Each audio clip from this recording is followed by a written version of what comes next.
नमस्कार दोस्तों, कैसे हैं आप लोग। तो गाइडेड क्लासेस के ऑनलाइन प्रोग्राम में आप सभी लोगों का स्वागत है। हम लोग इसकी पिछली कक्षाओं में हम लोग चर्चा कर रहे थे कि भाषा और हिंदी भाषा का संक्षिप्त परिचय के बारे में हम लोग चर्चा कर रहे थे। आज हम लोग हिंदी व्याकरण के बिंदु पर हम लोग चर्चा करेंगे कि हिंदी व्याकरण क्या है, इसकी क्या महत्ता है, इसका क्या प्रयोग है, इसकी आवश्यकता क्यों पड़ी, इसको हम लोग विस्तार पूर्वक आज चर्चा करेंगे। तो सबसे पहले देखें यहाँ कि व्याकरण, अगर व्याकरण देखा जाए तो व्याकरण का जो सही संक्षेप है बी धन आ धन करण अर्थात 3 शब्दों से मिलकर बना है। बी धन आ धन करण शब्दों से मिलकर बना है। बी का अर्थ होता है विस्तृत और आ का अर्थ होता है आकलन और करण का अर्थ होता है गणना। अर्थात इसका शाब्दिक अर्थ यह हुआ कि विस्तृत आकलन करना या विस्तृत अध्ययन करना ही हमारा क्या कहलाता है, व्याकरण कहलाता है। यदि हम व्याकरण को शब्दों में परिभाषित करें तो आपका परिभाषा यह बन रहा है कि व्याकरण वह शास्त्र है, ध्यान से सुनिएगा, कि व्याकरण वह शास्त्र है जो हमें किसी भी भाषा को शुद्ध रूप से पढ़ना, लिखना एवं बोलना सिखाता है। उसके बाद हम अगले कड़ी में देखें तो आपको पता है कि हिंदी भाषा की आदि जननी क्या कौन सी भाषा है, तो संस्कृत है। तो यहाँ एक कॉन्सेप्ट बन रहा है कि संस्कृत भाषा का पहला जो व्याकरण ग्रंथ है वह अष्टाध्यायी है, जो पाणिनि ने लिखा था। और इस अष्टाध्याय में पाणिनि ने 14 माहेश्वर सूत्रों की प्राप्ति की थी। 14 माहेश्वर सूत्र की बात आ गई तो थोड़ा सा मैं इस पर चर्चा करूंगा। 14 जो माहेश्वर सूत्र थे वो ऐसा बताया जाता है कि भगवान शिव के डमरू से और 14 माहेश्वर सूत्र निकले थे। और 14 माहेश्वर सूत्रों की प्राप्ति सबसे पहले देखा जाए तो पाणिनि नामक विद्वान को प्राप्त होता है। और पाणिनि महोदय ने 14 माहेश्वर सूत्रों का प्रयोग करते हुए 42 प्रत्याहार की रचना की। और आपको संस्कृत में हमेशा पूछा जाता है प्रत्याहार की संख्या कितनी है, तो 42 है। और माहेश्वर सूत्रों की संख्या कितनी है, तो 14 है। सबसे पहले माहेश्वर सूत्रों की प्राप्ति किससे हुई, तो पाणिनि को हुई। इसी क्रम में जो हिंदी का जो व्याकरण करता है, जो हिंदी में जिसे पाणिनि कहा जाता है, तो हिंदी का पाणिनि पंडित कामता प्रसाद गुरु को कहा जाता है। व्याकरण के 3 भेद होते हैं। उसमें पहला देखा जाए तो आपका सबसे पहले वर्ड विचार आता है, और दूसरा देखा जाए तो शब्द विचार आता है, और तीसरा देखा जाए तो वाक्य विचार आता है। वर्ड विचार के अंतर्गत हम वर्णों को देखते हैं, हिंदी वर्णमाला के वर्णों का क्रम देखते हैं, तो किस वर्ड की क्या विशेषता है, कौन सा घोष है, कौन सा सघोष है, इसका हम अध्ययन करते हैं। तथा शब्द विचार के अंतर्गत किस किस प्रकार के शब्द होते हैं, तद्भव, तत्सम, देशम, विदेशम, रूढ़, यौगिक, योग रूढ़, विकारी, अविकारी, सार्थक, निरर्थक, और कितने आधारों पर शब्दों का वर्गीकरण हुआ, यह हम शब्द विचार के अंतर्गत देखते हैं। जबकि वाक्य विचार के अंतर्गत वाक्य कितने प्रकार के होते हैं, इनका क्या संबंध होता है, इसका हम अध्ययन करते हैं। हम लोग शब्द विचार के बारे में अध्ययन करेंगे। तो सबसे पहला जो क्वेश्चन आपके एग्जाम में पूछा जाता है वह ये पूछा जाता है कि शब्द किसे कहते हैं। तो ध्यान से सुनेंगे, वर्णों के मेल को शब्द कहते हैं। अर्थात जब जहाँ 2 वर्ण आपस में मिलते हैं तो किसी न किसी शब्द का निर्माण होता है। इसीलिए कहा जाता है कि वर्णों के मेल को शब्द कहते हैं। जैसे आ भी एक वर्ण है और म भी एक वर्ण है, दोनों जो जब वर्ण मिला तो कौन सा शब्द बना, आम बना। तो आम क्या बन गया, एक शब्द बन गया।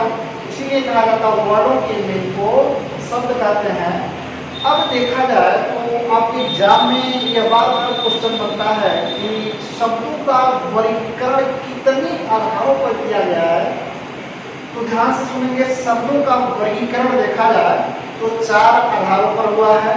अगर शब्दों का पहला वर्गीकरण की बात करें तो पहला उत्पत्ति या इसी को हम स्रोत कह सकते हैं, या इसी को इतिहास कह सकते हैं। तो एक बार देखें, उत्पत्ति, स्रोत या इतिहास के आधार पर शब्द 5 प्रकार के होते हैं। वह कौन कौन से होते हैं?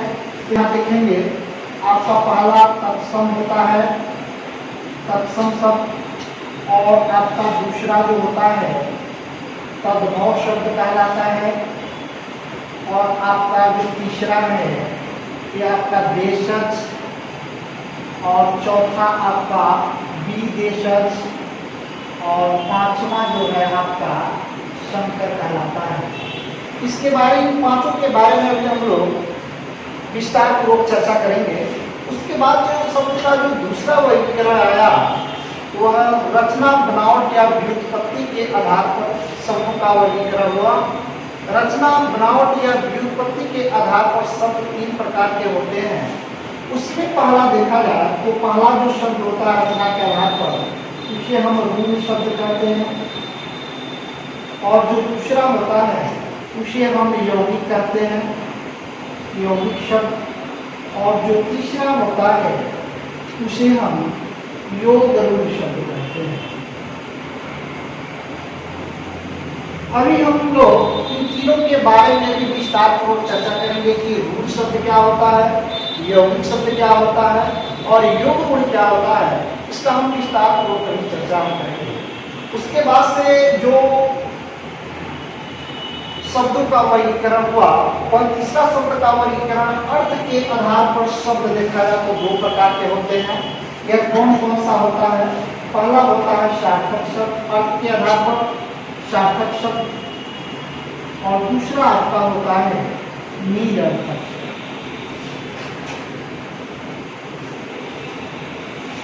आइए एक बार और समझें कि अर्थ के आधार पर शब्द 2 प्रकार के होते हैं। उसमें पहला देखा जाए तो सार्थक शब्द होता है, और दूसरा देखा जाए तो निरर्थक शब्द होता है। अभी हम लोग सार्थक और निरर्थक के बारे में भी विस्तार पूर्वक चर्चा करेंगे। और जो शब्द का जो चौथा वर्गीकरण और लास्ट वर्गीकरण हुआ वह देखा जाए तो रूप परिवर्तन या व्याकरण के आधार पर शब्द, तो रूप परिवर्तन या व्याकरण के आधार पर शब्द देखा जाए तो यह भी मुख्यतः 2 प्रकार के होते हैं। पहला देखा जाए तो अविकारी, पहला देखा जाए तो विकारी, विकारी शब्द, और दूसरा देखा जाए तो अविकारी। तो यहाँ देखेंगे रूप परिवर्तन या व्याकरण के आधार पर शब्द 2 प्रकार के होते हैं। पहला है विकारी शब्द और दूसरा है अविकारी शब्द। तो अभी हम लोग विकारी और अविकारी के बारे में भी विस्तार पूर्वक अध्ययन करेंगे। उत्पत्ति, स्रोत या इतिहास के आधार पर शब्द 5 प्रकार के होते हैं। अभी हम लोग चर्चा कर रहे थे, उसमें आपका पहला जो शब्द है वह तत्सम शब्द होता है, और दूसरा जो होता है वह तद्भव होता है, तीसरा आपका होता है देशज होता है, चौथा विदेशज होता है, और पांचवा आपका देखा है तो संकर शब्द होता है। अब सबसे पहले तत्सम शब्द की चर्चा हम लोग करते हैं। तत्सम और तद्भव शब्द आपके परीक्षा के दृष्टि से बहुत ही महत्वपूर्ण है। सबसे अधिक क्वेश्चन तद्भव और तत्सम से लिए जाते हैं, और बहुत सारे बच्चों को तद्भव और तत्सम शब्द पहचानने में कठिनाई होती है। तो मैं पूरा कोशिश करूंगा तद्भव और तत्सम में आपको कोई परेशानी न हो। ऐसा कुछ क्लिप मैं बताऊंगा जिससे तद्भव और जो तत्सम जो शब्द है आप देखते ही उसे जान जाए कि यह तत्सम शब्द है, यह तद्भव शब्द है। इसको मैं ड्रा आउट करने का पूरा प्रयास करूंगा। तो आए पहले ध्यान से सुने, तत्सम शब्द किसे कहते हैं। तो इसके परिभाषा में ही पूरा कॉन्सेप्ट क्लियर है कि संस्कृत के ऐसे शब्द, अर्थात संस्कृत भाषा के ऐसे शब्द जो हिंदी में सीधे और सीधे तौर पर लिख दिए जाते हैं उसे हम तत्सम शब्द कहते हैं।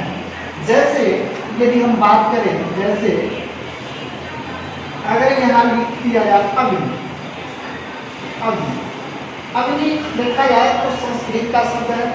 अगर हम लिखें आम्र, देखने से ही लग रहा है आम्र, ये संस्कृत का शब्द है। अगर हम बात करूँ घृत में लिख दूँ, ये भी आपको दिखने से ही प्रतीत हो जा रहा है, ये संस्कृत का शब्द है। यदि मैं यहाँ दधि लिखूँ तो भी आपको लिखने से ही ये स्पष्ट हो जा रहा है कि यह संस्कृत का शब्द है। अगर मैं यहाँ कर्पूर लिख दूँ तो भी आपको दिखने से ही स्पष्ट हो जा रहा है कि यह संस्कृत का शब्द है। अगर मैं यहाँ अश्व लिखूँ तो आपको पता है अश्व क्या है, संस्कृत का शब्द है। और जितने भी संस्कृत भाषा के शब्द होंगे वह सब के सब क्या होंगे, तत्सम शब्द होंगे। तो एक बात और समझा जाए कि ऐसे शब्द, ऐसे संस्कृत भाषा के ऐसे शब्द जो सीधे हिंदी में लिखे जाते हैं उसे हम तत्सम शब्द कहते हैं। अर्थात जितने भी संस्कृत भाषा के शब्द होंगे, अगर आपको लगता है कि यह संस्कृत भाषा का शब्द है तो निश्चित रूप से वह तत्सम शब्द ही होगा। जैसे मैं बात करूं अग्नि, देखिए अग्नि संस्कृत भाषा का शब्द है इसलिए यह तत्सम है। आम आपका देख रहे हैं, आम होता है हिंदी लेकिन आम्र क्या होता है, संस्कृत, इसलिए आम्र संस्कृत हो गया। और जब आम्र संस्कृत हो गया तो यह तत्सम हो गया। उसी तरह प्रकार देखा जाए तो घृत, घृत जो है संस्कृत का शब्द है इसलिए एक तत्सम शब्द है। और घृत का जो हिंदी होता है वह घी होता है। और दधि, दधि मतलब होता है दही, अर्थात दही का संस्कृत दधि है। और जब दधि संस्कृत है तो यह क्या है, तत्सम है। उसी प्रकार कर्पूर भी संस्कृत का शब्द है इसलिए यह तत्सम है। अश्व भी संस्कृत का शब्द है इसलिए वह भी क्या है, तत्सम है। अब थोड़ा सा और अच्छे तरीके से क्लियर होगा जैसे मैं तद्भव शब्द आपको पढ़ाऊंगा। यह जो तत्सम शब्द है और अच्छे से इसका क्लियर कॉन्सेप्ट हो जाएगा। तो आइए चर्चा करते हैं तद्भव शब्द होता क्या है। तो तद्भव शब्द किसे कहते हैं, संस्कृत भाषा के विकृत शब्द। बार बार पूछा जाता है कि संस्कृत भाषा के विकृत शब्द को क्या कहते हैं, तो तद्भव शब्द कहते हैं। विकृत मतलब होता है बिगड़ा हुआ शब्द। तो संस्कृत भाषा के विकृत शब्द या इसको कह सकते हैं तत्सम शब्द के बदले हुए रूप को हम क्या कहते हैं, तद्भव शब्द कहते हैं। तो ध्यान दीजिएगा, संस्कृत भाषा के विकृत शब्द या तत्सम शब्द के बदले हुए रूप जो हिंदी में लिखे जाते हों उसी को हम क्या कहते हैं, तद्भव शब्द कहते हैं। जैसे यदि मैं बात करूं तो आपका अग्नि क्या है, संस्कृत है। और अग्नि जब संस्कृत है वो तो तत्सम शब्द है। और तत्सम शब्द का बदला हुआ रूप अर्थात अग्नि का बदला हुआ रूप क्या कहलाएगा, आग। तो आग आपका हिंदी है इसलिए आग तद्भव है। और अग्नि आपका संस्कृत है इसलिए अग्नि क्या है, तत्सम है। इसी तरह से आम्र आपका क्या था, तत्सम था। और आम्र का हिंदी क्या होता है, आम। तो आम तद्भव और आम्र क्या हो जाएगा, तत्सम। घृत संस्कृत है इसलिए तत्सम था। और घृत का हिंदी क्या हो जाएगा, घी। अर्थात तत्सम शब्द का बदला हुआ रूप घृत जो है तत्सम शब्द है। और इस तत्सम शब्द का बदला हुआ रूप घी है इसलिए घी क्या है, तद्भव है। और उसी प्रकार दधि, दधि का हिंदी क्या होता है, दही होता है। तो दही आपका तद्भव और दधि, दही का जो संस्कृत होगा वही आपका क्या हो जाएगा, तत्सम हो जाएगा। उसी तरह से कर्पूर का क्या होता है, कपूर। कपूर आपका संस्कृत का बदला हुआ रूप है अर्थात तत्सम शब्द का बदला हुआ रूप है इसलिए कर्पूर का जो तद्भव होगा कपूर होगा। और कर्पूर संस्कृत का शब्द है इसलिए कर्पूर क्या हो जाएगा, तत्सम हो जाएगा। उसी प्रकार अश्व संस्कृत का शब्द है, आप सभी लोगों को पता है।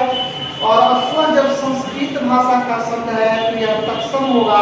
और अश्व का हिंदी क्या होता है, घोड़ा होता है। घोड़ा इसका बदला हुआ रूप है अश्व का इसलिए घोड़ा क्या हो जाएगा, तद्भव हो जाएगा। तो सीधा सीधा कॉन्सेप्ट, संस्कृत भाषा के जो शब्द हिंदी में लिखे जाते हैं अर्थात संस्कृत भाषा के जितने भी शब्द आपको दिखें वो सब के सब आपके तत्सम शब्द होते हैं। और इन्हीं संस्कृत भाषा का जो हिंदी रूपांतरण होता है, जो हिंदी शब्द होता है अर्थात तत्सम शब्द का जो बिगड़ा हुआ रूप अर्थात बदला हुआ जो रूप होता है जो हिंदी में हम लोग लिखते हैं उसे हम क्या कहते हैं, तद्भव शब्द कहते हैं। आइए थोड़ा सा और मैं ट्रिकी के माध्यम से और सरल करने का पूरा प्रयास करूंगा और पूरी कोशिश करूंगा कि कि तद्भव और तत्सम शब्द से आने वाले क्वेश्चन आपसे मिस न हो पाए, तो हम और भी इसको सरल करने जा रहा हूँ, उसको ध्यान से चलिए। हम लोग तत्सम और तद्भव शब्द के बारे में ट्रिकी अध्ययन करेंगे और सबसे अधिक यही क्वेश्चन पूछा जाता है, कौन सा शब्द तत्सम है, कौन सा तद्भव है। तो आइए हम ट्रिक के माध्यम से आसान करने का पूरा प्रयास किया हूँ और ध्यान से समझिएगा। ये तत्सम शब्द होता क्या है। तुरंत आप शब्द देखेंगे और शब्द देखते ही आप जान जाएंगे कि कौन सा शब्द तत्सम शब्द है और कौन सा शब्द तद्भव शब्द है। तो आइए क्या है, क्या कॉन्सेप्ट है लिखा हूं नोट करके, अर्थात विशेष करके जिस शब्द में आधा अक्षर लगा हो, अर्थात वह शब्द जिसमें आधा अक्षर लगा हो तथा अनुस्वार लगा हो। अनुस्वार का मतलब होता है बिंदी। अनुस्वार का मतलब क्या होता है? बिंदी, चंद्र बिंदु नहीं, बिंदी। तो जिस शब्द में आधा अक्षर लगा हो, अनुस्वार लगा हो और विसर्ग भी लगा हो। विसर्ग का चिन्ह ऐसे होता है, ध्यान दीजिएगा, विसर्ग लगा हो, वह सब शब्द क्या कहलाते हैं? तत्सम शब्द कहलाते हैं। तो चार ट्रिक है, ध्यान से पकड़िएगा। जिस शब्द में आधा अक्षर लगा हो और यदि किसी शब्द में आधा अक्षर लगा हो तो वह क्या होगा? तत्सम शब्द होगा। लेकिन अपवाद भी होता है, मैं अपवाद की भी चर्चा करूंगा। जिस शब्द में आधा अक्षर लगा हो, अनुस्वार अर्थात ऊपर बिंदी लगा हो, एक बिंदी लगा हो और विसर्ग लगा हो, ये सभी शब्द क्या कहलाएंगे? तत्सम शब्द कहलाएंगे। और थोड़ा सा आसान मैं कर दूं कि जिस शब्द में, आपको कुछ पूछना ही नहीं है, जिस शब्द में छ लगा हो, छ वर्ण हो, त्र हो, अज्ञ हो, य हो, व हो, स हो, षटकोण वाला स हो, ट हो और ड़ हो, अगर यह शब्द, जिस शब्द में यह वर्ण लगा है, इसमें से कोई भी वर्ण, छ, त्र, ज्ञ, य, व, स, षटकोण वाला स, ट और ड़, अगर इसमें से कोई भी वर्ण किसी भी शब्द में आता है तो नो डाउट वह शब्द क्या हो जाएगा? तत्सम शब्द हो जाएगा। आइए हम आपको सिद्ध करके और उदाहरण के माध्यम से बताता हूँ। जैसे मैं यहाँ लिखा हूँ छ मैं बताया हूँ, जिस शब्द में छत्री वाला छ आ जाएगा वह शब्द क्या हो जाएगा? तत्सम हो जाएगा। और छ हमेशा देखा जाए तो ख और छ में क्या होता है? बदलता है। जैसे मैं बात करूं क्षीर, तो आपको कुछ पूछना ही नहीं है, छ क्या है? तत्सम शब्द है। मैं कहा हूं छ, त्र, ज्ञ, य, व, स, ट और ड़, वर्ड जिस शब्द में आ जाएगा वह शब्द क्या हो जाएगा? तत्सम। अब देखिएगा, पहला नियम द्वारा छ, ख और छ में बदल जाता है। तो छ, छीर में छ लगा है, नो डाउट छीर क्या हो जाएगा? तत्सम शब्द हो जाएगा। और छीर का तद्भव क्या होगा? छ, ख में बदल जाएगा, छीर का क्या हो जाएगा? खीर। तो अब देखिए, छीर तत्सम शब्द और छीर का तद्भव क्या होता है? खीर। तो खीर क्या हो जाएगा? तद्भव। उसी प्रकार अक्षर में छ लगा है तो कुछ पूछना ही नहीं है, तुरंत यह क्या हो जाएगा? तत्सम शब्द। और अक्षर का आपका जो तत्सम शब्द होता है वह अक्षर का क्या होता है? अक्षर ऐसे भी लिख सकते हैं और आखर भी कह सकते हैं। छ इस छ में भी बदल सकता है और छ ख में भी बदल सकता है। तो अक्षर में छत्री वाला छ लगाया है, इसलिए यह तत्सम शब्द हो जाएगा और अक्षर का तद्भव क्या हो जाएगा? अक्षर या आखर। उसी तरह क्षेत्र में छ लगा है, यह तत्सम हो जाएगा और छ किसमें बदल जाएगा?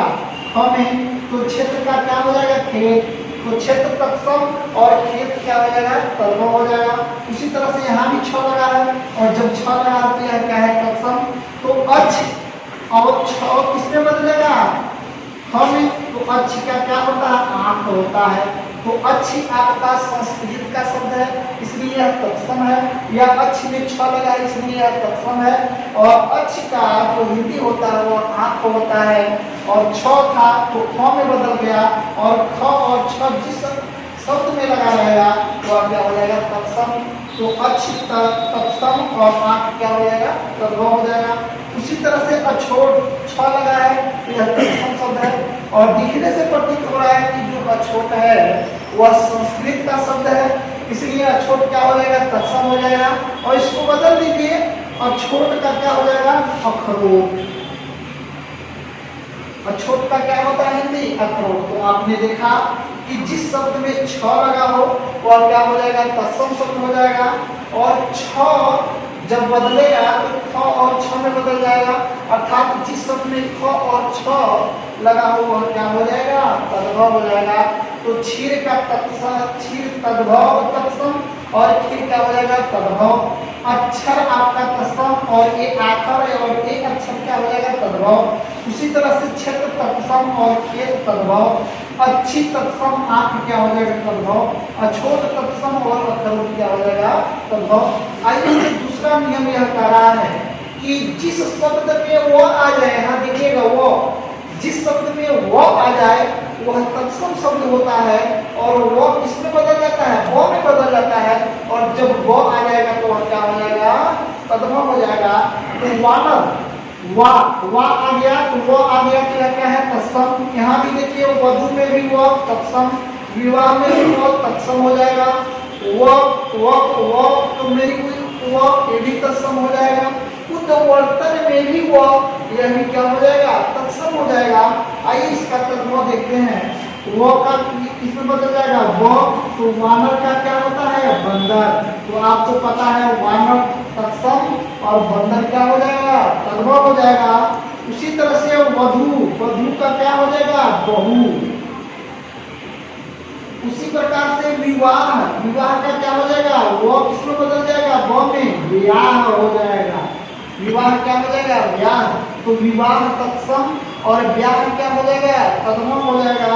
उसी तरह से वक, वो लगा है, और वक संस्कृत का शब्द है, वक मतलब होता है वकुला, बगुला।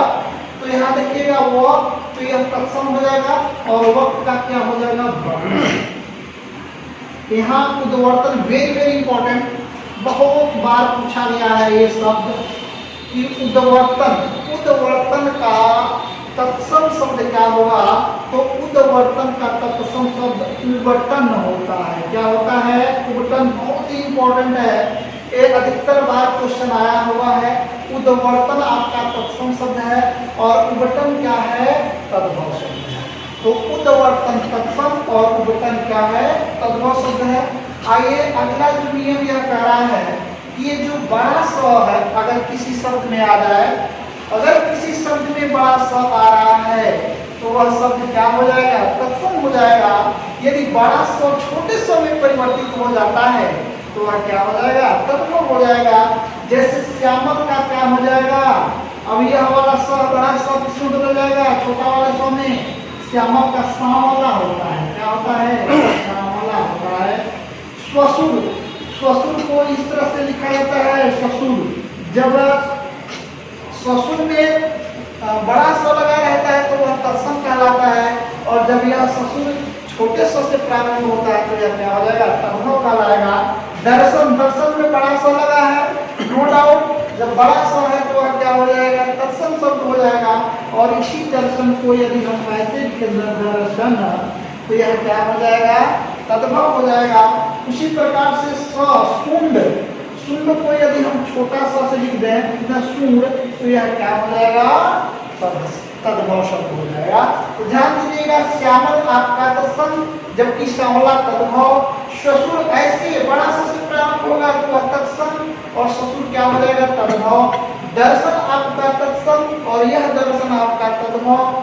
शुंड आपका तत्सम और ये शुंड आपका क्या हो जाएगा, तत्सम शब्द में अगला जो नियम है वह यह कह रहा है कि जिस शब्द में त्र आ जाए वह भी क्या हो जाएगा, तत्सम हो जाएगा। जैसे मैं बात करूं कि त्र जो है त्र में बदल जाएगा, रात्रि। तो रात्रि में त्र आ गया तो आपको कुछ सोचना ही नहीं है। जब त्र आ गया रात्रि में तो यह क्या हो जाएगा, तत्सम हो जाएगा। राजपुत्र में भी त्र आया है, अर्थात राजपुत्र भी क्या हो जाएगा, तत्सम हो जाएगा। अगर हम इसको तद्भव में बदलें तो रात्रि का क्या हो जाएगा, रात हो जाएगा। त्र किसमें बदल जाएगा, त में, और राजपुत्र का क्या हो जाएगा, राजपुत्र हो जाएगा। तो राजपुत्र आपका तत्सम और राजपुत्र आपका क्या हो जाएगा, तद्भव हो जाएगा। राजपुत्र तत्सम और राजपूत तद्भव। रात्रि तत्सम और रात्रि क्या हो जाएगा? तद्भव हो जाएगा। उसी प्रकार जो य वर्ण है, किसी शब्द में यदि य अक्षर आ जा रहा है, य वर्ण आ जा रहा है, तो अभी आपका क्या हो जाएगा? तत्सम शब्द हो जाएगा। और य हमेशा किसमें बदलता है? ज में बदलता है। जैसे मैं बात करूं युग, युग में य आया है तो यह क्या हो जाएगा? तत्सम हो जाएगा। युवा में भी य आया है, यह भी क्या हो जाएगा? तत्सम हो जाएगा। यदि हम युग को बदलूं तो युग का क्या हो जाएगा? युग। यह किसमें बदलेगा? ज में, तो युग का क्या हो जाएगा? युग। तो युग आपका य आपका संस्कृत है, जब संस्कृत है तो यह क्या है? तत्सम है। तो युग तत्सम और युग क्या हो जाएगा? तद्भव हो जाएगा। युवा य आपका तत्सम, तो युवा तत्सम और युवा का क्या होता है? जवान। य किसमें बदल जाएगा? ज में बदल जाएगा। तो युवा तत्सम और जवान क्या हो जाएगा? तद्भव हो जाएगा। उसी प्रकार आगे देखेंगे तो यदि किसी शब्द में ड़, यदि किसी शब्द में ड़ आ जाए तो वह भी क्या हो जाएगा? आपका तत्सम शब्द हो जाएगा। और ड़ हमेशा किसमें बदलता है? न में बदलता है। तो ध्यान दीजिएगा, अर्पण, अर्पण इसमें भी ड़ है तो यह क्या हो जाएगा? तत्सम। इसमें भी ड़ है, तत्सम। स्वर्ण में भी ड़ है, यह भी क्या हो जाएगा? तत्सम। तो यहाँ देखिएगा अर्पण, अर्पण का क्या हो जाएगा? अर्पण, अर्पण। उसी प्रकार चूर्ण, तो यहाँ एक और मैं आपको कॉन्सेप्ट बता दूं, चाहे तो यही पकड़ सकते हैं कि मैं ट्रिक में जब लिखवाया था तो यही बताया था कि ऐसे शब्द जिसमें आधा अक्षर लगा हो वह भी क्या होता है? तत्सम। तो इसमें भी आधा अक्षर लगा है, इसमें भी आधा अक्षर लगा है, इसमें भी आधा अक्षर लगा है, यह क्या हो जाएगा? तत्सम। लेकिन नियम ये कह रहा है कि ड़ न में बदल जाता है, तो ड़ से भी पकड़ा जा सकता है। इस तीनों में ड़ है, और जब तीनों शब्द में ड़ है तो यह तीनों शब्द क्या होंगे? तत्सम होंगे। उसी प्रकार चूर्ण, चूर्ण का क्या हो जाएगा? चूरण हो जाएगा। क्या हो जाएगा? चूरण। और किसमें बदल जाएगा? नौ में। उसी प्रकार स्वर्ण, स्वर्ण का क्या हो जाएगा? सोना हो जाएगा। तो अर्पण आपका तत्सम और अर्पण क्या हो जाएगा? अर्पण ऐसे भी लिखा जा सकता है, अर्पण। अर्पण आपका क्या हो जाएगा? तद्भव हो जाएगा। उसी प्रकार चूर्ण आपका तत्सम और चूरण आपका क्या हो जाएगा? तद्भव हो जाएगा। स्वर्ण आपका तत्सम और सोना आपका क्या हो जाएगा?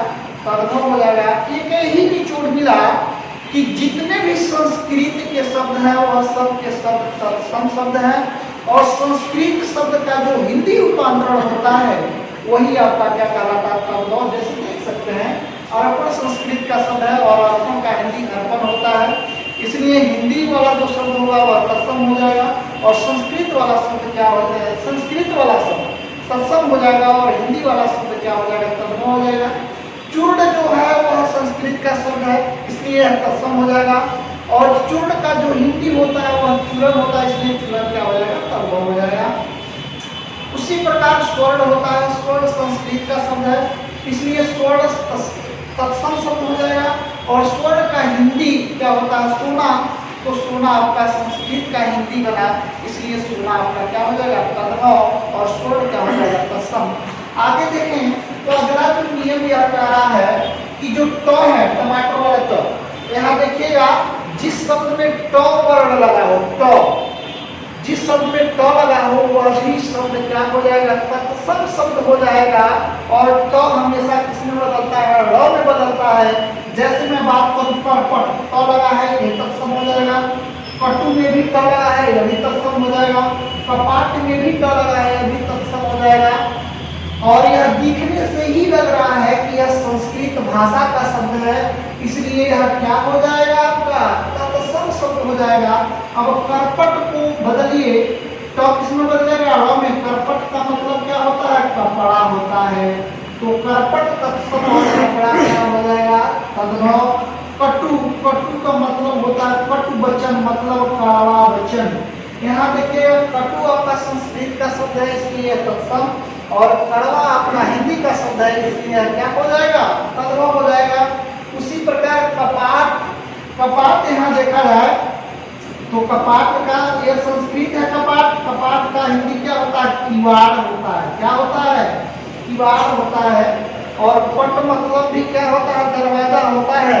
जब आपको आगे जब हिंदी पढ़ाया जाएगा तो उसमें अलंकार से संबंधित भी क्वेश्चन आएंगे, जिसमें बहुत सारे क्वेश्चन भी आते हैं। जैसे मैं कहूँ कि मंगन को देख पट देख बार बार, यहाँ पट मतलब क्या, वहाँ पट, एक पट का मतलब क्या होता है दरवाजा, और एक पट का अर्थ क्या होता है वस्त्र होता है। इसी प्रकार से अनेक शब्द आएंगे।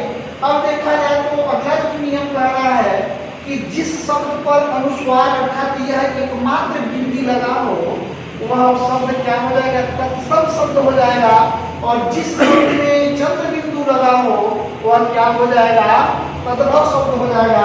जैसे चंद्र, चंद्र आपका दिखने से लग रहा है यह संस्कृत का शब्द है, और चंद्र का तद्भव क्या हो जाएगा चांद हो जाएगा। तो यह जब ऐसा अनुस्वार लगा रहेगा तो वह तत्सम, और जब चंद्र बिंदु लग जाएगा तो वह क्या हो जाएगा तद्भव। दंत का क्या होता है दांत होता है, तो दंत तत्सम और दांत क्या हो जाएगा तद्भव। ताम्र आधा अक्षर लगा है तो यह क्या हो जाएगा तत्सम, ताम्र का क्या हो जाएगा तांबा हो जाएगा। तांबा ऐसे लिख सकते हैं तांबा। उसी प्रकार से मुख, मुख पर ही अनुस्वार लगा है, लेकिन यहाँ क्या होता है मुख का मुंह होता है, यहाँ क्या हो जाएगा बिंदी हो जाएगा। तो ये रहा आपका तत्सम और तद्भव शब्द जो ट्रिक के माध्यम से हम आपको बताए, और उम्मीद करता हूँ कि यह आपको वीडियो काफी पसंद आया होगा, और जितनी भी तत्सम और तद्भव से आपकी समस्याएं थी वो लगभग दूर हो जाएंगी। और यदि यह वीडियो आपको अच्छा लगा हो तो शेयर और लाइक जरूर करें।